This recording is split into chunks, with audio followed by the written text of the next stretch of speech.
नमस्कार, मैं निधि। आज हम लोग स्टिमिंग के बारे में बात करेंगे। बेसिकली स्टिमिंग है क्या?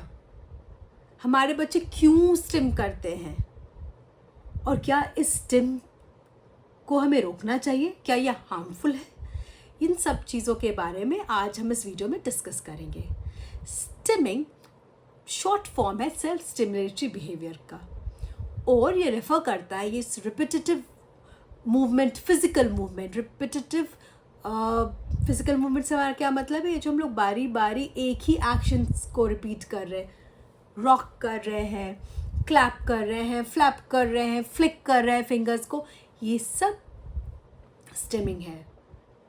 ये बारी बारी अगर हम किसी ऑब्जेक्ट के साथ कर रहे हैं मूवमेंट, वो भी स्टिमिंग है। पेंसिल को फ्लिक करना, किसी चीज़ को लेके आंखों के सामने इस तरीके से करना, these are all stimming. Also, हम ये जो किसी आवाज़ को बारी बारी प्रोड्यूस करते हैं या आवाज़ें निकालते हैं बारी बारी, किसी शब्द का बारी बारी प्रयोग, रिपीटेटिव यूज़ करना या किसी सेंटेंस का रिपीटेटिव यूज़ करना, ये सब स्टिमिंग है। मैं बैठा कर रहा हूँ, दैट इज स्टिमिंग। एक चीज़ है जो हमें, या एक बात हमें बहुत ध्यान रखने की ज़रूरत है, stimming is not exclusive to autistic individual. अगर आप ये रियलाइज़ करो, हम सब स्टिम करते हैं किसी ना किसी फॉर्म में। बहुत टेंस्ड है, नर्वस है, नेल्स को बाइट करते हैं, पेंसिल को फ्लिक करते हैं, पैरों को शेक करते हैं, ये सब स्टिमिंग ही है। हमारे बच्चे क्यों स्टिमिंग करते हैं? ये जो स्टिमिंग है ना, कुछ यूजलेस चीज़ नहीं है। ये उन्हें हेल्प करता है कोप अप करने में, स्ट्रेस में, उनके एंजाइटी को कम करने में मदद करता है। मैं बहुत स्ट्रेस्ड हूँ, ये जो मूवमेंट है ना चलते रहने का, मेरे को हेल्प करता है मेरे एंजाइटी को लोअर करने में। मैं बहुत ओवरवेल्म्ड हूँ, if I start spinning I feel better.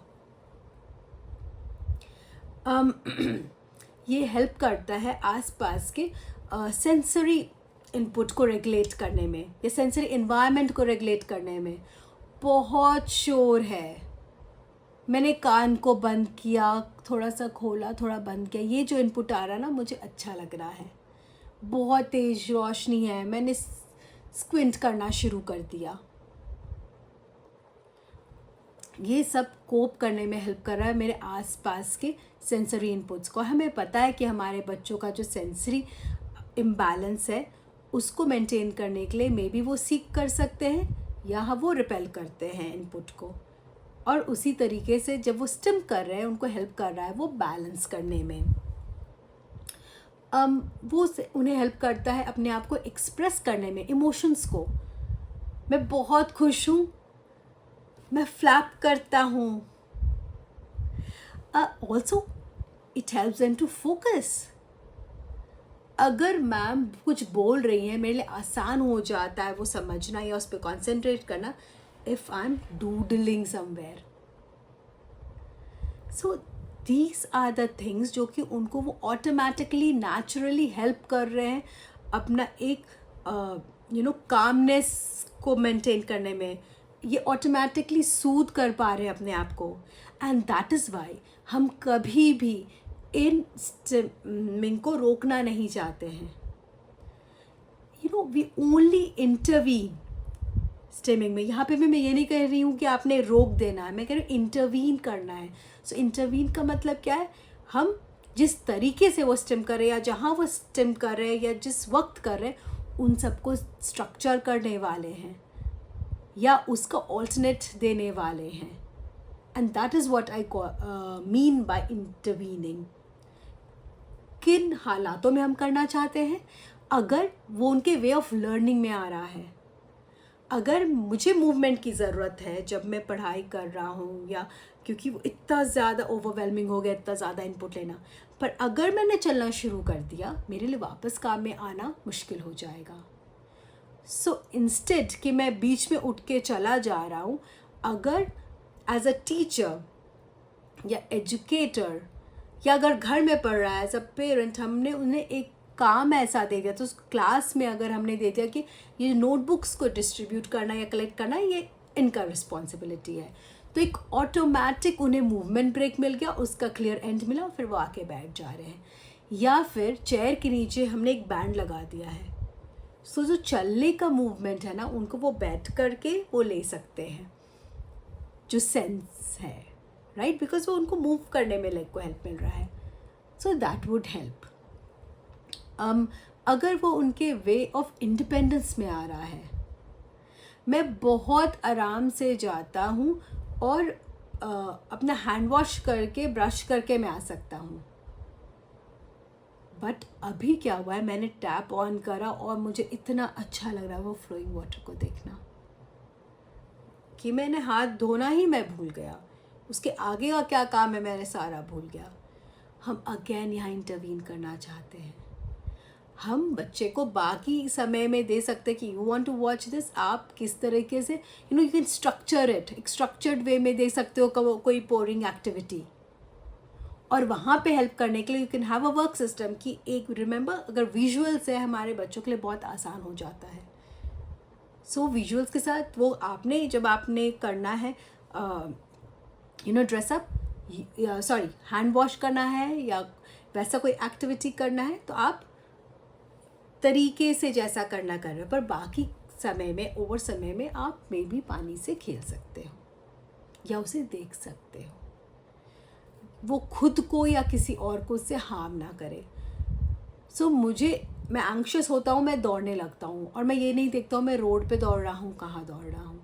Of course we want to intervene. हम उन्हें एक दायरा दे सकते हैं कि आपको अगर ऐसा फील होता है आप किस पर्टिकुलर जगह पे दौड़ सकते हो। सो आपने एक दायरा बना दिया है कि आप इस कमरे में इस जगह पे दौड़ सकते हो। किसी और को हम जब मैं बहुत एंग्शियस हो जाता हूँ, this another example, funny example. So ये जो बच्चे की रोने की आवाज़ है ना, उसे सुनने में मुझे बहुत मज़ा आता है, तो मैं जाऊँगा बच्चा को धक्का दूँगा कि वो रोने लगे और मैं सुनूँ। Of course we want to intervene.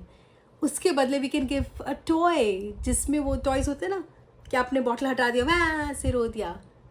सो वो स्टिमुलस हम उन्हें लेने दे रहे हैं, बट अलग मौक़ों में उनको उसको स्ट्रक्चर्ड वे में, उसमें किसी और को कोई दिक्कत नहीं होगी, उनको खुद को कोई दिक्कत नहीं होगी। ऑल्सो ये याद रखें, इसके अलावा हम बच्चे को स्टिम करने देना चाहते हैं, और ये हम सोचना चाहते हैं कि हम क्यों चाहते हैं कि हमारा बच्चा स्टिम ना करे, क्यों हमारा बच्चा इस तरह से अगर देख रहा है तो ना करे। हम लोग ऐसी बहुत सारी चीज़ें करते हैं जो शायद हम नॉन ऑटिस्टिक है तो हमारे लिए वो वाजिब हो गया, पर क्योंकि हमारे बच्चे को ऑटिज़म है, हमने एक ऑटिज़म का चश्मा पहना और हमें हर चीज़ अपने हिसाब से गलत लगने लगती है। अगर हम फ्लिक कर रहे हैं पेंसिल एंड दैट्स ओके, तो मेरा बच्चा का फिंगर फ्लिक करना कैसे गलत हो जाएगा। ऑल्सो थिंक अबाउट इट, जब मैं ऐसे कर रहा हूँ मैं कॉन्सेंट्रेट कर पा रहा हूँ, मेरे जितना एंजाइटी लेवल नीचे है, so why do we want to stop it? Because लोग क्या कहेंगे? लोग के पास बिल्कुल समय नहीं है कि वो देखे हम क्या कर रहे हैं। अगर ऐसे देख भी रहे हैं तो हमें ये भी सोचना है कि हमारे लिए क्या इम्पोर्टेंट है, वो बाहर के कुछ लोग या हमारे खुद के बच्चों का wellbeing. So this is the choice we want to make. We want to flap with them, इसमें कोई शर्म की बात नहीं। आपने मैच देखा है, मैच जब देख रहे होते लोग किस तरह से एक्साइटेड होते हैं, उछल रहे होते हैं, क्या उनको कोई जाके रोकता कि नहीं ये स्टेडियम है, यहाँ आप नहीं ये कर सकते हो, don't jump here. We don't do that, right?